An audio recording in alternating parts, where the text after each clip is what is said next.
रहमान रहीम, अस्सलाम वालेकुम। आप देख रहे हैं फयाज महमूद यूट्यूब चैनल। और बड़ा फैसला सुप्रीम कोर्ट ऑफ पाकिस्तान ने सुना दिया है। पाकिस्तान तहरीक इंसाफ के लिए आज अच्छा दिन नहीं है, लेकिन उसकी वजूहात हैं, कुछ मुहर्रकात हैं। वो सब क्या है इस वीडियो में हम बात करने जा रहे हैं।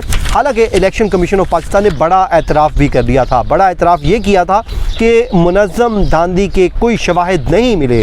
उन्होंने ये कहा था कि ये बुनियादी तौर पे 5 इलेक्शन कमीशन के आर्गूमेंट हैं, जिसमें एक बड़ा एतराफ़ है। बड़ा एतराफ़ ये है कि जी पहला एतराफ़ उन्होंने ये किया कि इलेक्शन कमीशन के फ़ैसले में कहीं पर भी उन्होंने मुनज़्ज़म धांधली का ज़िक्र नहीं किया, यानी कि हमने ये कहीं नहीं कहा कि मुनज़्ज़म धांधली हुई है। उसके बाद दूसरा वो ये कहते हैं कि जो इलेक्शन कमीशन ऑफ पाकिस्तान का फ़ैसला था वो कानून के ख़िलाफ़ वर्जियों पर आया था, यानी कि इलेक्शन कमीशन ये समझता है कि मुनज़्ज़म धांधली नहीं हुई, अलबत्ता कानून की ख़िलाफ़ वर्जी हुई है और इसी वजह से ही पूरे हल्के में दोबारा इलेक्शन का हुक्म दिया गया था।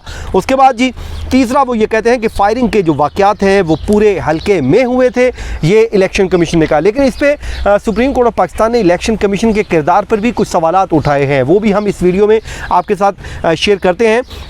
उसके बाद जी मियाँ अब्दुल रऊफ़, ये इलेक्शन कमीशन ऑफ पाकिस्तान के वकील थे, वो आज पेश हुए थे। उन्होंने कहा कि फायरिंग का जो वाक़यात हैं ये सिर्फ चंद पोलिंग स्टेशन तक महदूद नहीं थे, बल्कि पूरे हल्के में हुए। यानी कि आप ये कह सकते हैं कि 1 2 3 4 5 6 नहीं, बल्कि पूरे हल्के। उसके बाद उनका जस्टिस उमर अता बंदयाल ने बड़े इंपॉर्टेंट रिमार्क्स यहाँ पर दिए थे कि आप सिर्फ दस्तावेज़ात की हद तक आर्गूमेंट करें, आपका जो केस है उस पर रहें और उन दस्तावेज़ात पर इन्हसार करें जिनकी बुनियाद पे आपने फ़ैसला सुनाया था। ये जस्टिस उमर अता बंदयाल जो हेड कर रहे थे 3 रुकनी बेंच को, ये उन्होंने किया था। आपको याद होगा कि कुछ दिन पहले जब उनका उनसे मंसूब एक गलत रिमार्क्स टीवी चैनल्स ने चलाया था, तो एक ट्रेंड बना था उनके अगेंस्ट, और उसमें जो ज़्यादातर जो लोग ताल्लुक़ है उस ट्रेंड में जो शामिल लोग थे वो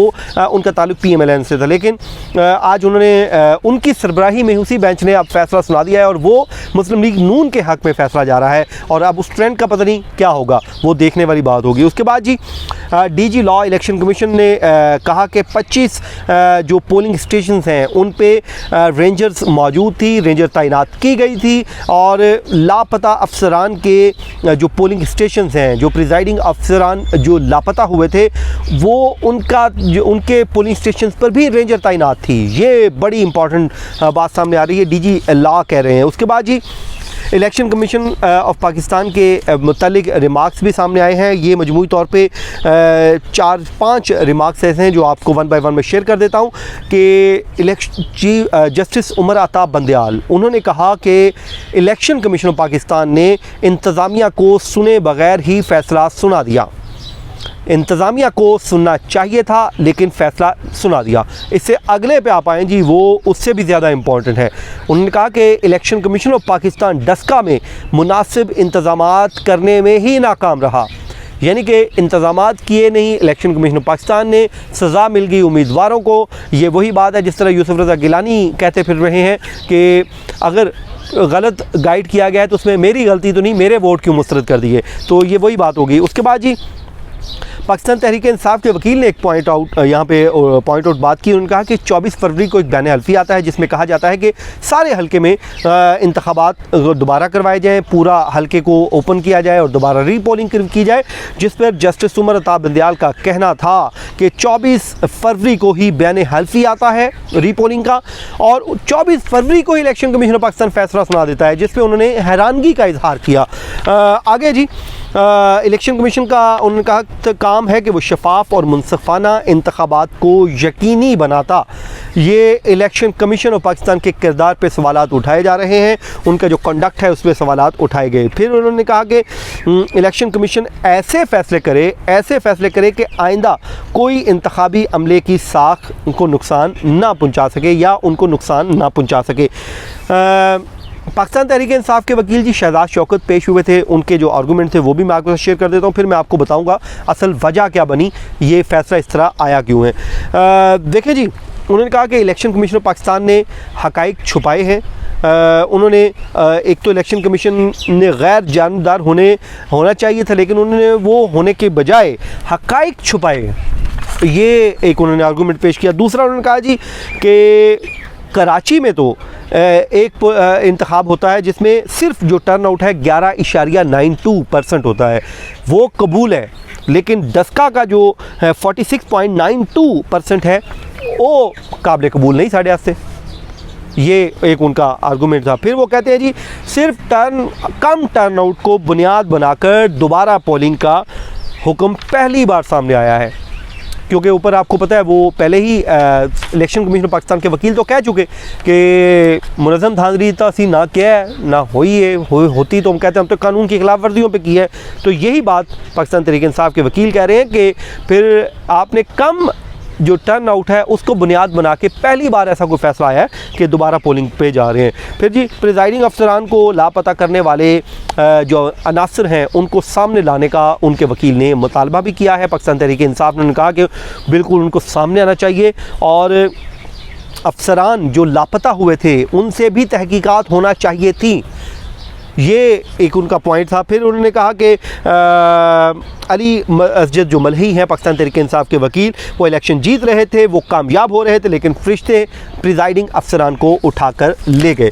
तो जिसके बाद जी सुप्रीम कोर्ट ऑफ पाकिस्तान ने फ़ैसला महफूज किया और ये 10 मिनट का वक्त था, 3 रुकनी बेंच था, उन्होंने 10 मिनट का वक्त लिया। वापस जब कोर्ट आई तो जस्टिस उमर अता बंदयाल ने फ़ैसला पढ़कर सुनाना शुरू किया। उन्होंने कहा क्योंकि हमने इस फ़ैसले को महफूज किया जस्ट अभी 10 मिनट पहले महफूज किया है, हमने आपस में मुशावरत की है, तो जो पाकिस्तान तहरीक इंसाफ की जो दरख्वास्त है वो नाकाबिल समात करार दी जाती है और इसी बुनियाद पे अदालत ने उनकी दरख्वास्त को ख़ारिज कर दिया।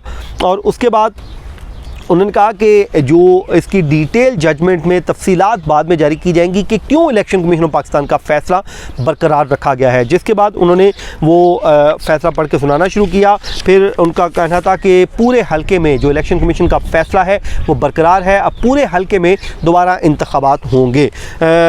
NA 75 में पूरे हलके में दोबारा इंतखाबात का हुक्म सामने आ गया है। साथ ही साथ जस्टिस उमर अता बंदयाल ने कहा कि हक़ाइक़ जो हैं वो उनको नज़रअंदाज नहीं कर सकते थे, इसलिए मजबूरन अब हमें ये फ़ैसला करना पड़ रहा है।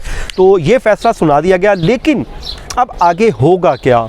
होगा ये कि एक तो PTI के पास ऑप्शन ये है कि वो नज़रसानी दरख्वास्त में जाए, नज़रसानी अपील दायर करे, लेकिन उसमें जो स्कोप होता है वो बहुत कम होता है, बहुत ही कम होता है। अब उसमें देखना होगा कि ये रिटर्न ऑर्डर कब आता है और 11 तारीख को इलेक्शन कमीशन ने क्योंकि फ़ैसला कर रखा है कि इंतखाबात होंगे और ज़ाहिर है इंतखाबात होंगे, लेकिन पाकिस्तान तहरीक इंसाफ ने इस पर उनके जो उम्मीदवार हैं उन्होंने कहा है कि हम इस पर तैयार हैं, इलेक्शन लड़ने के लिए तैयार हैं, बिल्कुल हम जाएंगे, चाहे 10 अप्रैल को ही करवा लिया जाए। पाकिस्तान मुस्लिम लीग नून के लिए आज फ्राइडे था, समझा ये जा रहा था कि शायद उनके लिए अच्छा नहीं होगा, लेकिन ये फ्राइडे उनके लिए बड़ा बेहतर साबित हुआ क्योंकि उनकी ख्वाहिश थी और वो ये चाहते थे कि पूरे हलके में हो। और उनका मानना ये था कि न सिर्फ रिगिंग ही की गई, सरकारी सतह पे इस इलेक्शन को मुतनाज़ा बनाया गया और यही वजह थी कि उन्होंने फ़ैसला किया था। और वो साथ ही साथ वो पाकिस्तान तहरीक इंसाफ को के ख़िलाफ़ इलेक्शन कमीशन में गए, इलेक्शन कमीशन ने उनके हक़ में फ़ैसला दिया और आज उनको आप ये समझें कि सुप्रीम कोर्ट ऑफ पाकिस्तान से